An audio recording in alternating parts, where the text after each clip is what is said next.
Joining us today is literally one of my favorite wrestlers in probably the past decade. He's a former WWE World Tag Team Champion. He's an author, a collegiate football player, and now he's a guest on another wrestling podcast. So, ladies and gentlemen, please welcome Mr. Ken Doane. Ken, how are you doing today? I'm doing great, man. Thank you for having me on your show. I appreciate it. I always appreciate these shows. I mean, these shows are always fun. It's like you get to see a different side of the personality of the people that you see on screen. So I'm doing well. You know, it's a little rain in New England. Still cold. There's snow on the ground, but you know, living, so it's good. Yeah, we're also on the Northeast. I thought we were going to get spring, and then we got hammered again. So I'll be waiting for the warmer temperatures. But we got a lot to talk about today, so I'm going to try to get into it. Obviously, you got into the wrestling business at a very young age. We'll talk about that soon. But do you kind of remember, I guess, you know, you've probably been asked this a lot, but a lot of people have that moment, that one moment that made them decide they were going to get into professional wrestling.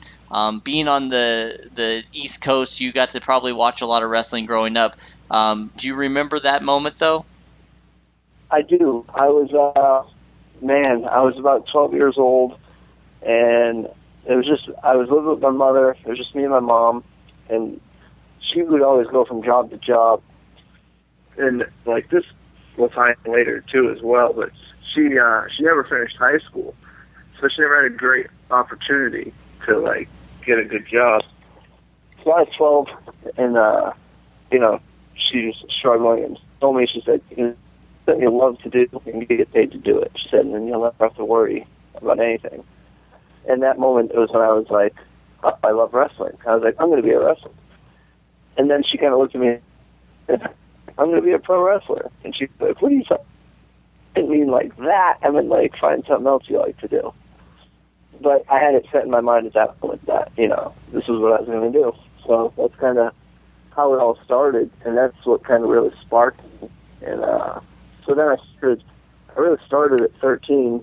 I got a ride down to Stamford, Connecticut, and I walked in and I asked for an application. And they were like, what do you, like, for you? Like, what do you want? And I was like, I need an application. Like, I'm going to be a pro wrestler. And they just kind of laughed at me and was like, that's not how you do it. It's like, get out of here, go back to school. So my dream got kind of shattered pretty quickly. But thanks to the internet, I found that Killer Kowalski had a school up in Malden. So I started going there when I was 13. And from there, that's kind of how it took off.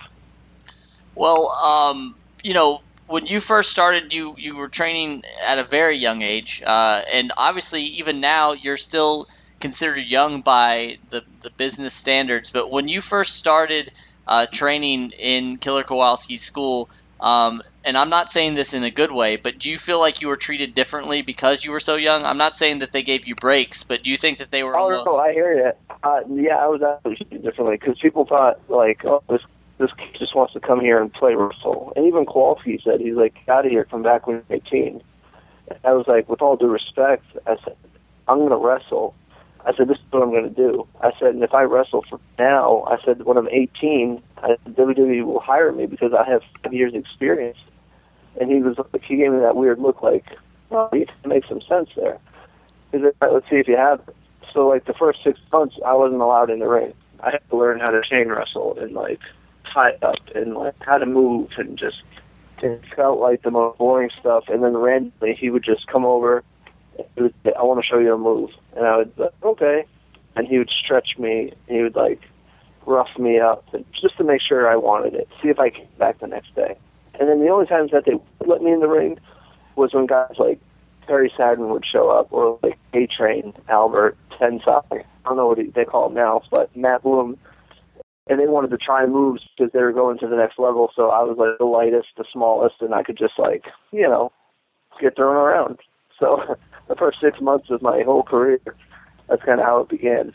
Now, when you were at Killer Kowalski School, you were training. Obviously, we know that at one point you were then sent down to OVW, but prior to that, in between time, Were you doing a lot of like traveling around the Northeast, or did you pretty much stay right there at Kowalski School? I do a lot of shows. I had like a lot of different promotions that I worked for, whether it be in Connecticut or Rhode Island or whatever it be.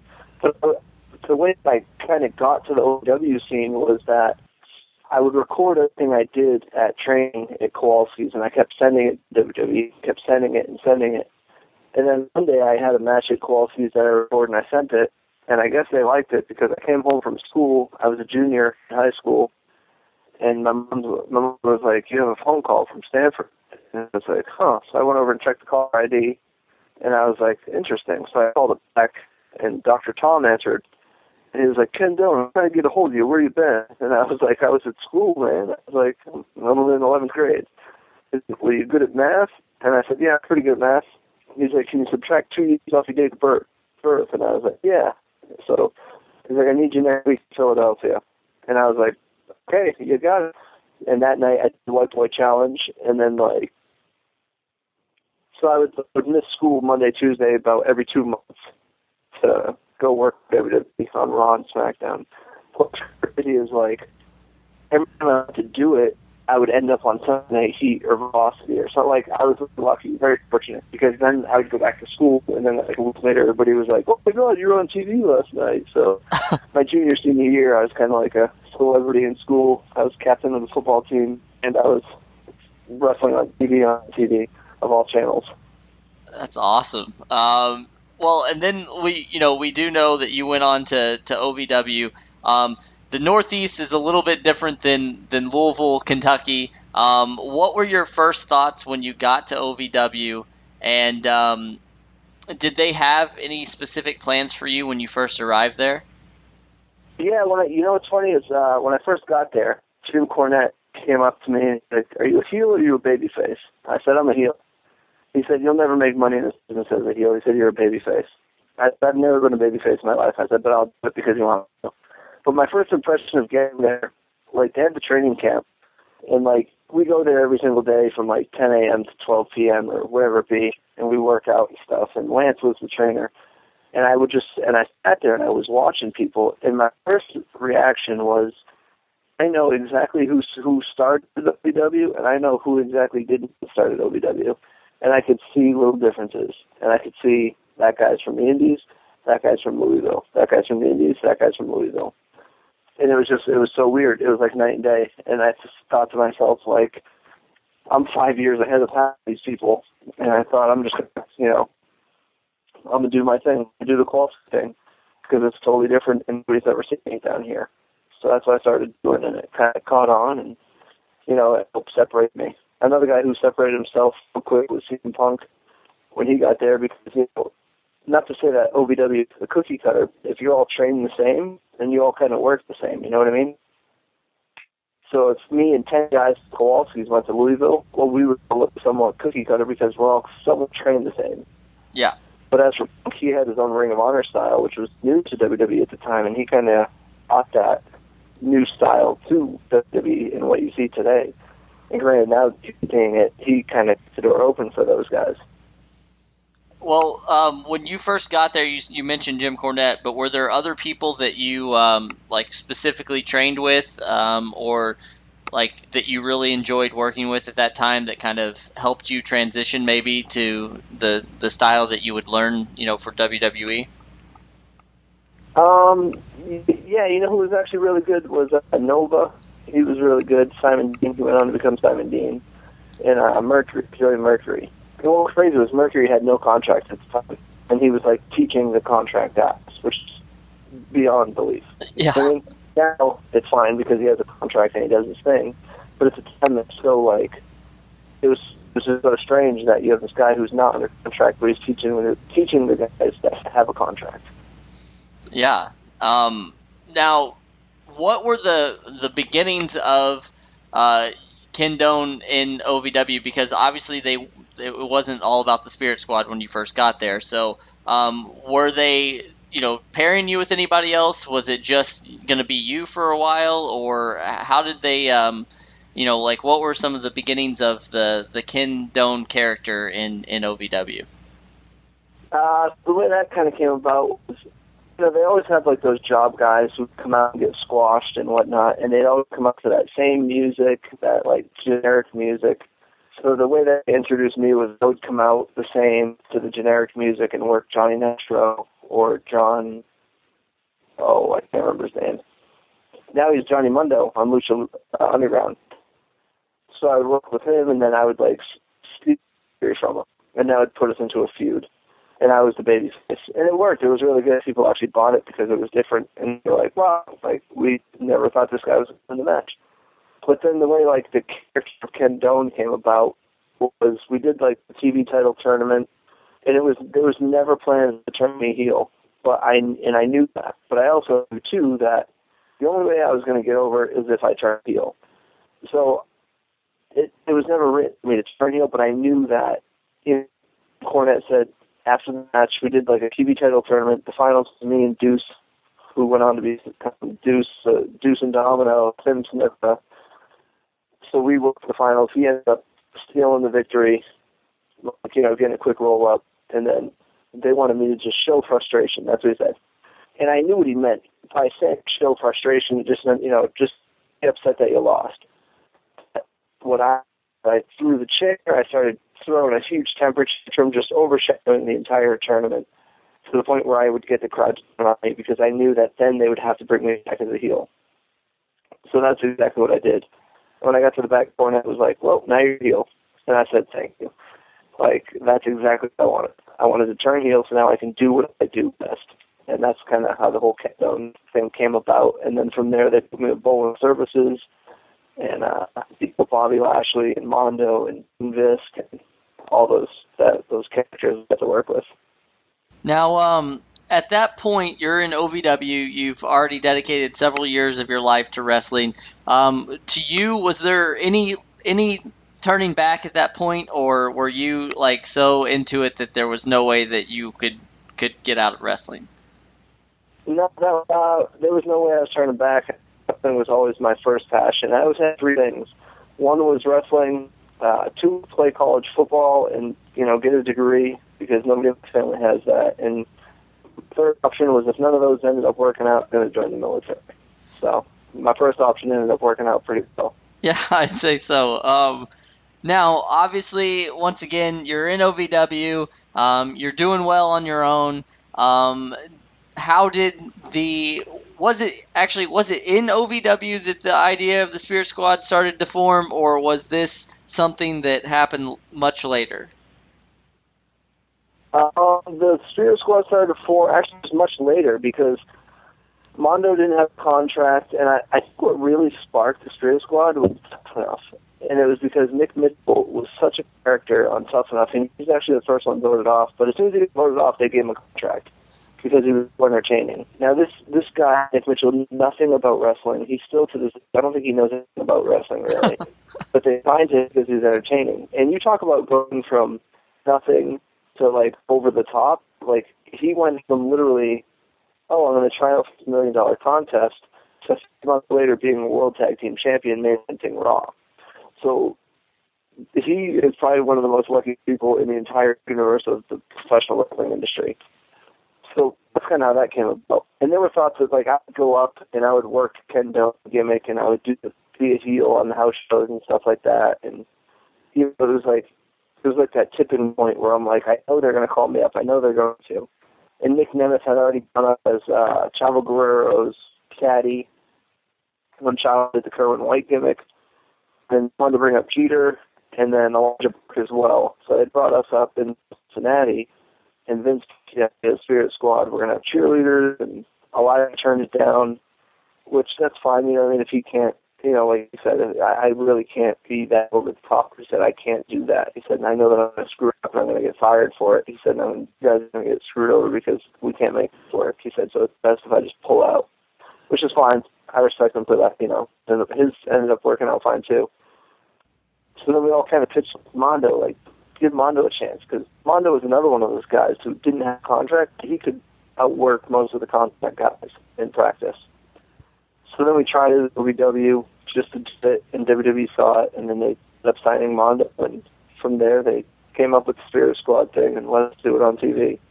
But a crazy story, they would bring all 5 of us to the TV every week, and they would say, like, okay, you guys are going to debut tonight. Like, okay, great. And then, like, 2 hours before they started, they were like, no, not tonight, not tonight.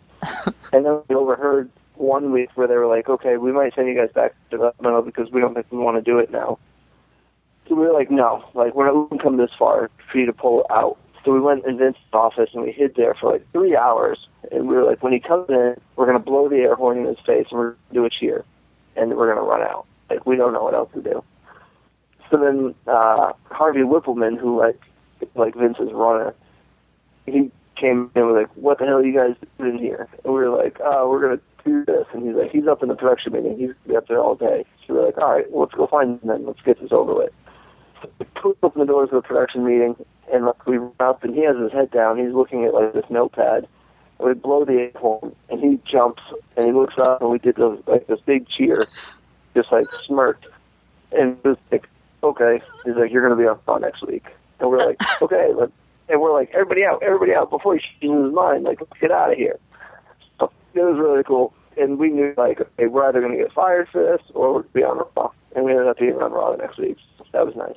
I think, obviously, like, picturing that in my head is amazing, but I would have loved to have been there to see that. But, you know, we're going to get into talking about how, you know, the type of person you are, how you're very driven and all that. So when you were told that this was going forward, did you, like, because I don't think, anyway, that you had ever been a male cheerleader before, but did you actually, like, research? Did you try to figure out, like, cheers and things like that, or did you guys just come up with everything on the fly? Well, we kind of, like, oh, yeah, no, it's nothing I've ever done. You remember, too, you got, like, Nick Mitchell, who played college football. I played high school football. Nemeth was a wrestler. Mondo was like hockey and football, and Jeter's like a surfer. And none of us are really, like, have anything to know about cheerleading. So WWE actually sent us to University of Louisville cheer camp, which is, from what I'm told, University of Louisville cheer team is the best in the country. So we were, like, there for a week working out with these people, and they're showing us how to do backflips, all these cheers, and so they kind of got us started. When we first did our first cheer at the Royal Rumble, they kind of came up with that for us. So that was shout out to them. But then everything after that, like, I've always been good with, like, poetry and writing and stuff, hence my kids' book, which rhymes. So I always wrote the cheers, and then, like, the writer did somewhat choreography then. Awesome. Now, it came across on TV, and I'm assuming that it was meant that way, that you were the leader of the Spirit Squad. Now, was that something that was told to you, or was that just something that ended up happening because you stood out? No, that was something that ended up happening, and I would do it because, oh man, when I knew that I was going to be in a group, what I did was I watched all the groups of the past. I watched the Four Horsemen, I watched the Nation of Domination, I watched the old DX, the Heart Foundation, like the Indies, like with Brett and Sean and all that.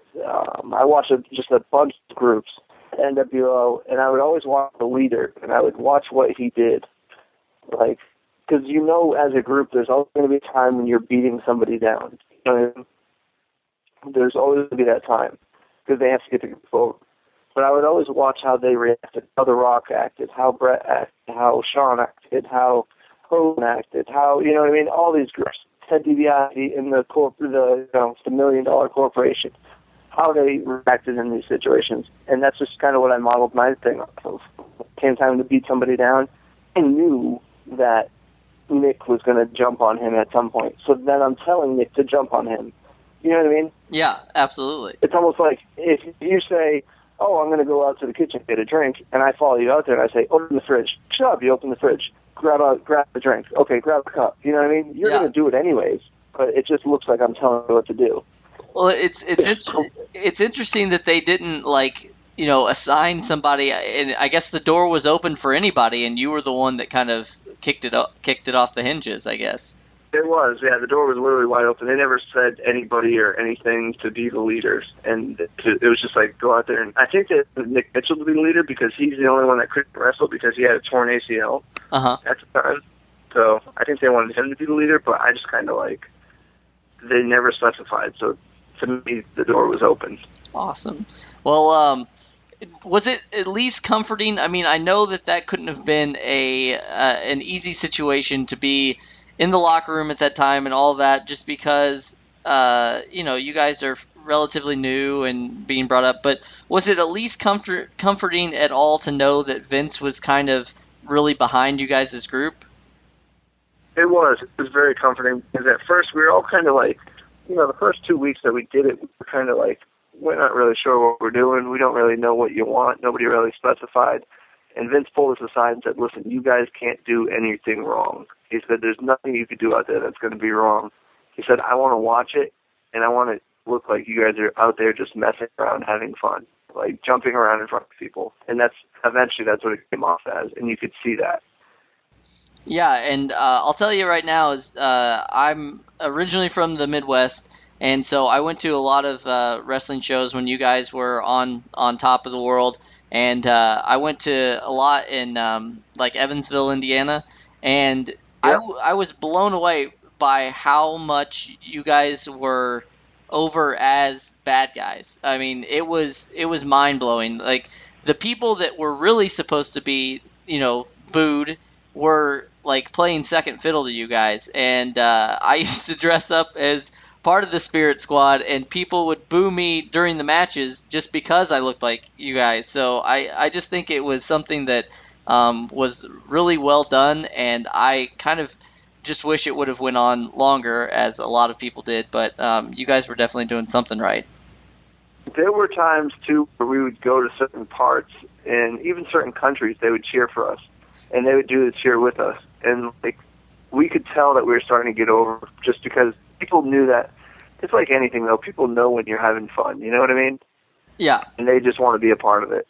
Like, I think a good example of that is, and here's the thing, I don't really watch wrestling anymore, but I was, like, flipping through some things online. It showed, like, grades.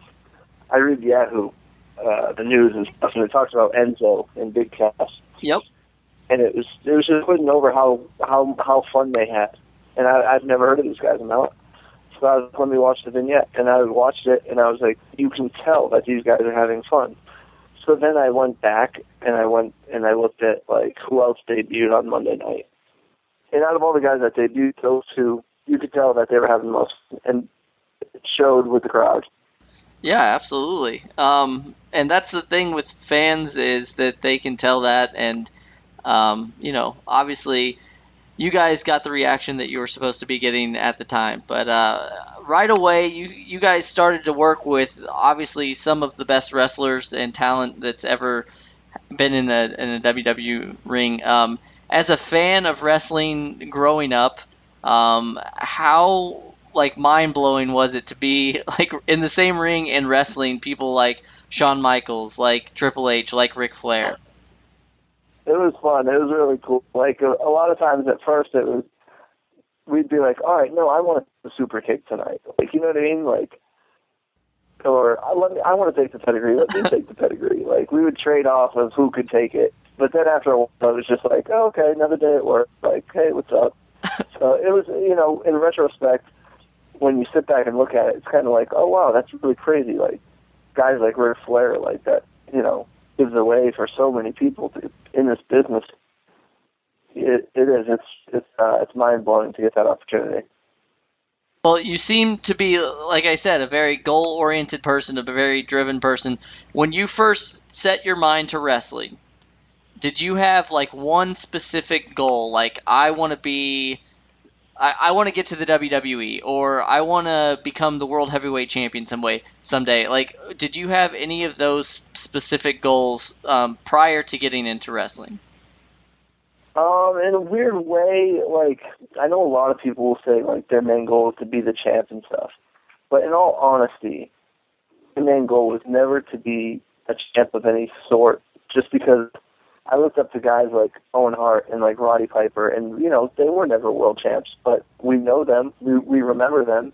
Rick Rude was never a world champ. These are all guys that, like, I used to idolize. Like, it was all the heels, too. Like, those over-the-top heels. Mr. Perfect was never the world champ.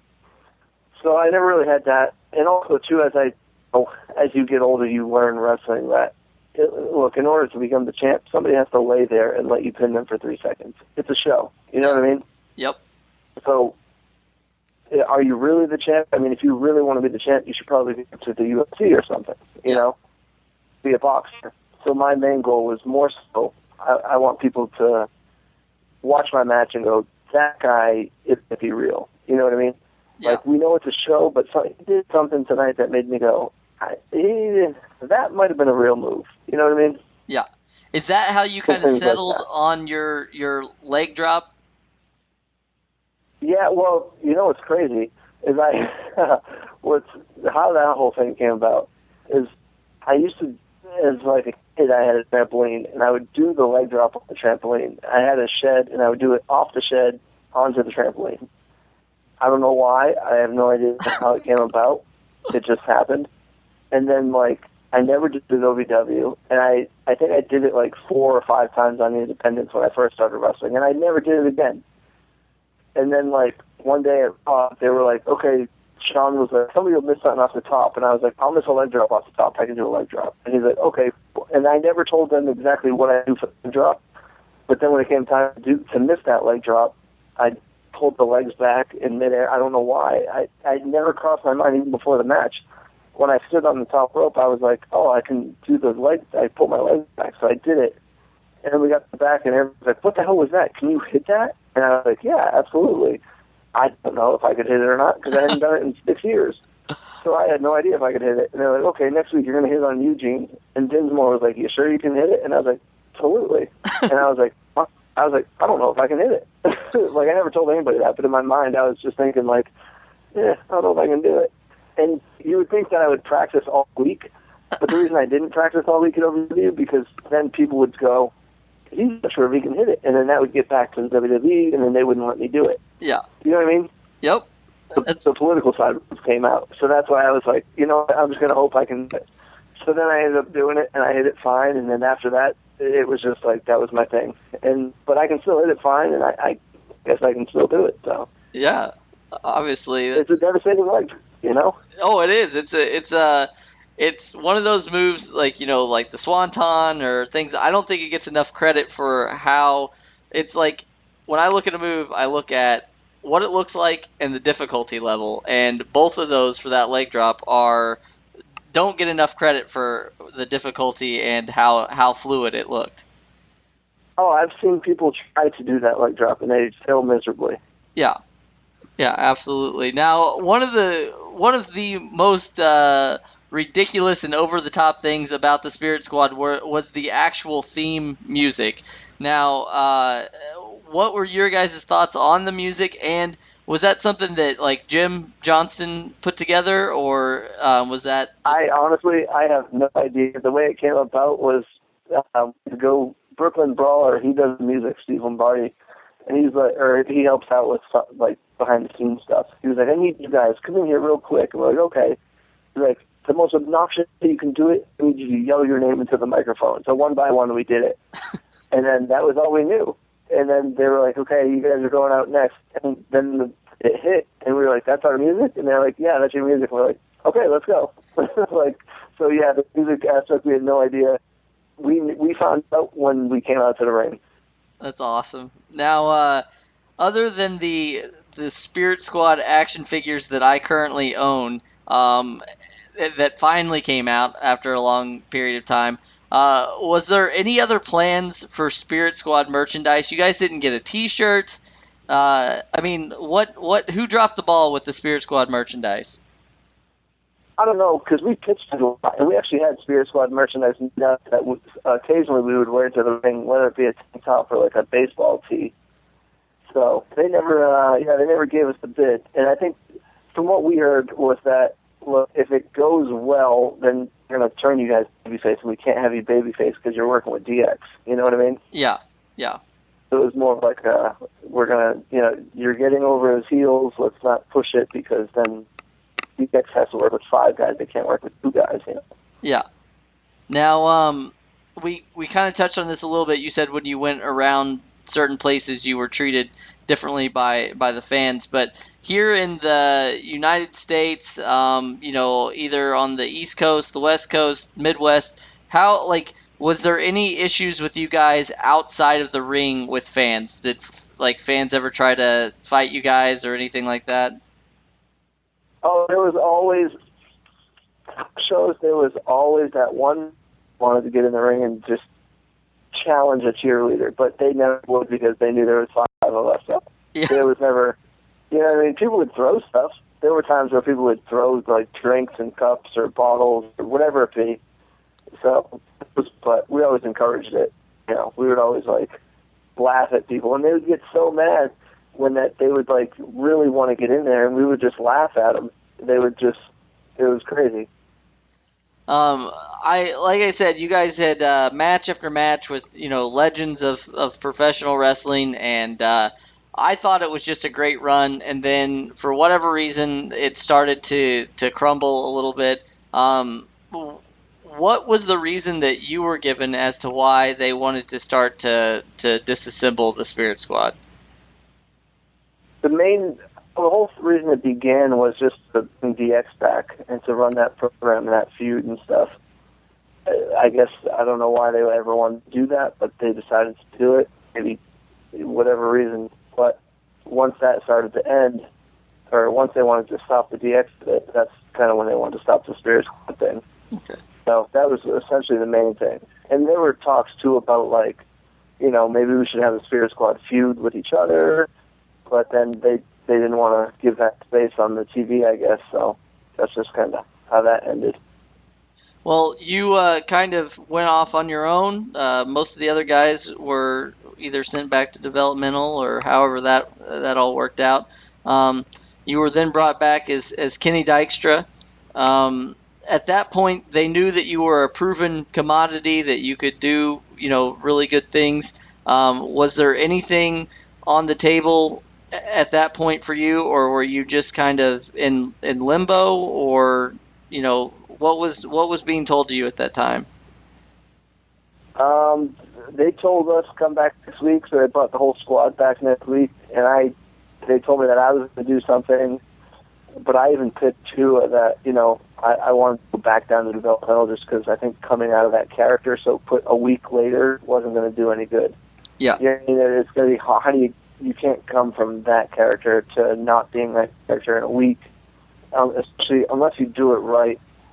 And the way that they did it the first week back was I went to interfere in a match, and I ended up somehow taking the fall too. So it was just kind of like, well, that's what would have happened with the Spirit Squad. You know what I mean? Yeah. That's not anything else. So it didn't end up working out. As best as it could have been. It could have been done a lot better. Yeah, absolutely. But you spent the majority of your WWE TV time in a large group, early on.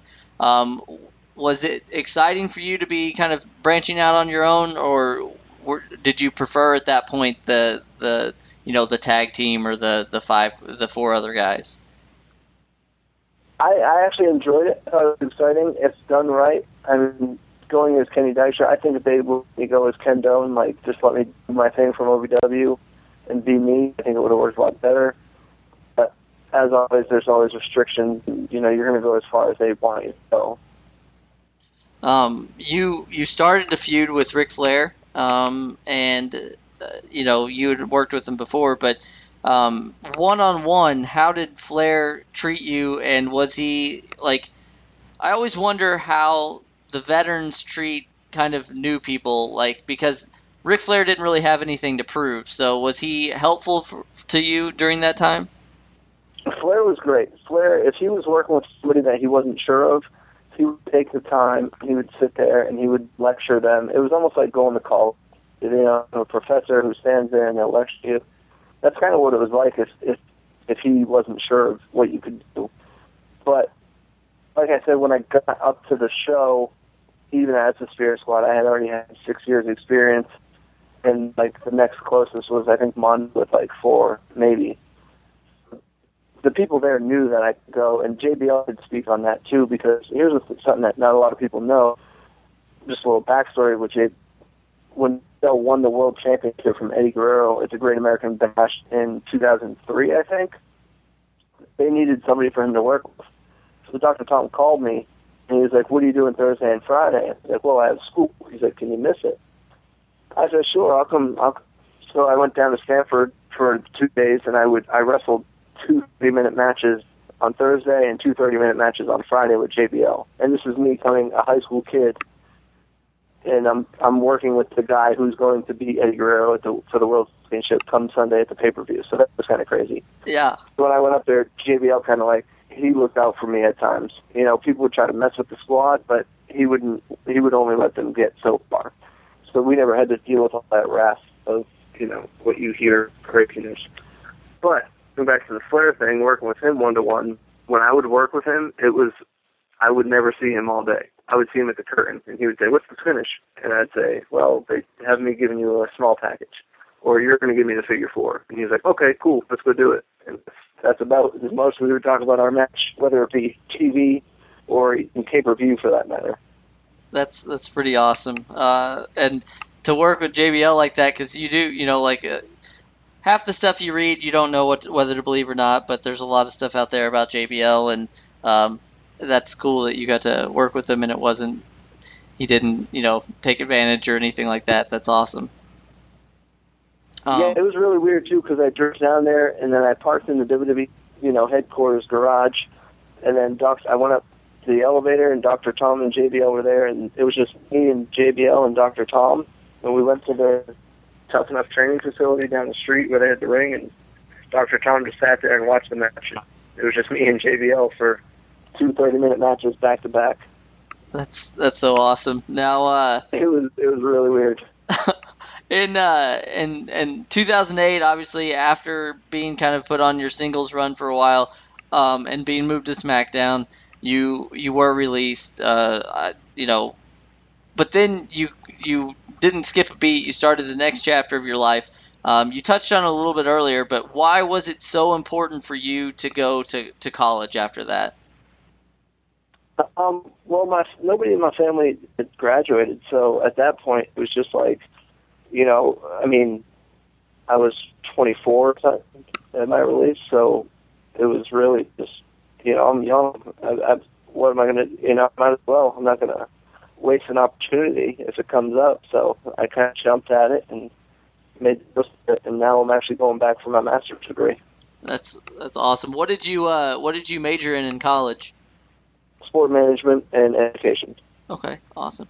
And you were, you know, very busy during your collegiate career. You played football and excelled grade-wise in school. Did you find it difficult to balance college work and football, or after being in the WWE, it was just kind of easy? Yeah, well, being in WWE, I mean, I went from high school to professional wrestling. I literally, you know, you live across the country a week after you graduate, you live on your own, you got to deal with everything on your own. You have nobody to really help you in that sense of the matter. So college is just, it was so easy. And living through all the life experience you go through, it essentially just, you know, some of my teachers would say, like, you're just here for the paper. Like, some classes I didn't really get a lot out of, but then there were always classes that you get something out of. Awesome. Now, we mentioned it in the opening. You are an accomplished writer. You wrote a book called Billy's Bully. Why was that the subject that you decided to tackle? Why is bullying such an important issue to you? Well, I lived in Virginia at the time, and I had saw a case in Virginia where a girl committed suicide over bullying, and it affected me. And I didn't know the girl. I didn't know her family, her friends, or anything like that. And I just thought, like, if it bothers me that much, I could only imagine how it bothers the people that know her. So I did a little research and saw that at the time, not all the states were required to teach about bullying. So I thought, well, how can I help out with this? And I decided to write a book about it, and that's kind of how it. So, you know, all the kids have to read. So if they happen to read my book, I can push my book to the schools, and when they read about it, then they'll learn about it. Do you have currently any plans to write any more books?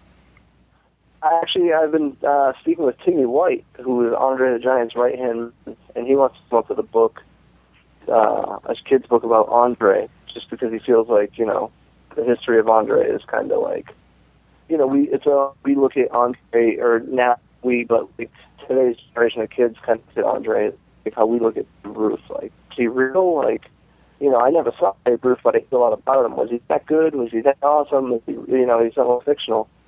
And that's kind of how kids hear about Andre the Giant. So now if they have something, it's just that they can start to relate with him. Yeah, no, that's awesome. Now, last year, WWE reached out to you. They wrote an article about you. Was that, just through everything that you'd been through in the WWE, was that surprising to you? What was surprising was they reached out to me, and I thought that was great. And I think they weren't expecting what they got. I think they were expecting a lot less. So when they got everything, they asked for pictures, and they send us your recent pictures. No offense to anybody who's done these things, sometimes their most recent pictures look so great. Yeah. And I'm not saying that I look great any means, but when I sent them pictures, wrote back, I was like, we don't know if we can use these pictures. And I was like, what are you talking about? I said, those are the most recent pictures. And I said, yeah, but you look like $1 million. They're people are going to go, wait, you're 30 years old, wrestling 17 years, you look like, and we don't hire you. I said, well, that has nothing to do with me. I said, that has more to do with you guys than it does me. I said, so if you're trying to save face, don't do the article. So they had to run it by a bunch of people and whatnot, and then eventually they approved it. So wow. Yeah, I was surprised by that phone call. I was like, wait, what? I said, you might not be able to use the pictures because the pictures look good? That's crazy. Yeah, that seems a little odd, but I'm glad they did it because maybe and with the network and stuff too, it's showing a lot of people that like you're saying, younger kids or whatever that may not know about your work in the WWE, so it's opening the door for a lot of other people. But the question that you probably get asked a lot in the world of professional wrestling, they always say never. I know that you still wrestle, you're still active. Would you ever consider not even just to come back to WWE, but if any offer was put on the table for maybe TNA or Lucha Underground or anything like that, would you consider maybe a full-time comeback to the world of wrestling? Oh yeah, absolutely. You never know. I look at it too as I'm 30. I've been doing this 17 years. On any roster in the entire world, I would be one of the youngest, and I would also be one of the most veteran. And that's a tough combination to have. Yeah, that's it's got to be, and was that? I guess now it's not so bad because you're on your own. But in the WWE, did people ever kind of get upset in the sense that you did have so much experience? Was that ever anything that people got mad about because you? It wasn't that you probably weren't telling people what to do or anything, but things that people may be telling you probably already knew, right? Well, that's a good question. There were times where people would want to oh, we're only 18, you're only 19. Come on. You know what I mean? It was one of those side things. But when your work speaks for itself. And that's where I would build the respect, Absolutely.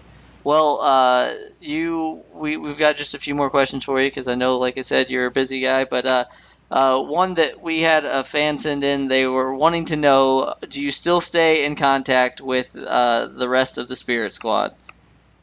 I do. Actually, Johnny Jeter and Mondo, we just did the King of Trios last year, I believe. I don't know if it was just yesterday. It was fast. But I still see Mondo all the time. We text a lot. And never I still talk with, he's Ziggler now. We still talk back and forth. I actually talked to Jim Mondo this week after watching Lucha Underground. So I texted him just to let him know cool.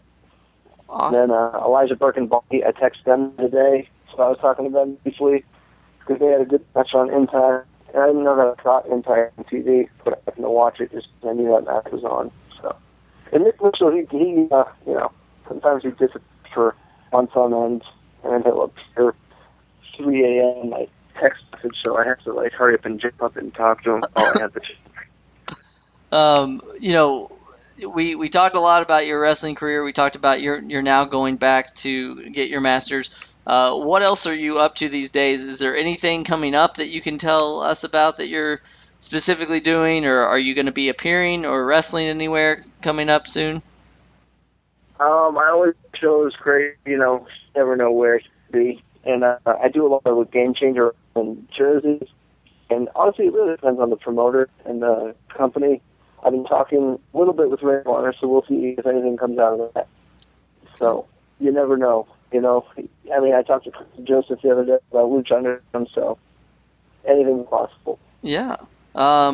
Obviously, you've done a lot in a very, very short time.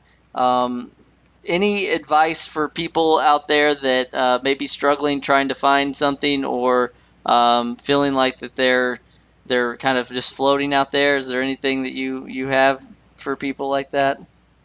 Yeah, I would say don't expect everything to happen in one day. I mean, it's easy to wake up and go, I want to be this. And at the end of the day, you get frustrated and you go, wait, I didn't become that. Well, you didn't become it that day. But if at the end of the day you can look at your whole day's actions and say, I did take one step closer. I took one step closer. Then that's really, you got to mark that as success. If you try to become, a superhero in one day, it's not going to happen. But it's just like a baby. It's a really weird analogy, but babies don't get up and run in one day. They crawl, they stand, they walk, they take steps, and then they run. You know what I mean? Life is the same way. Just you gotta be willing to take the step. Well, I think that's good advice for anybody. Now, the world of social media is just ginormous. Where can people find you? Promoters, fans, anything like that? What platforms are you on as far as social media? My most popular one recently, because things change so often, is my Instagram, at Ken Doane, KenNNDoane. And that has my contact information as well. My Snapchat, if you want to follow me live, up to date, literally. And then my Facebook is Ken Doane as well as my Twitter at Ken Doane, KenNNDoane. In all those ways, I'm pretty easy to get a hold of, honestly. Okay. All right. Well, we want to thank you so much for coming on today, taking the time out of your busy schedule. We are just so happy to have had you here today, and we look forward to seeing what else you can do here in the future. Sounds good, man. I appreciate you guys having me. It's always a pleasure. I appreciate being on all shows, and I hope that your show does great going forward.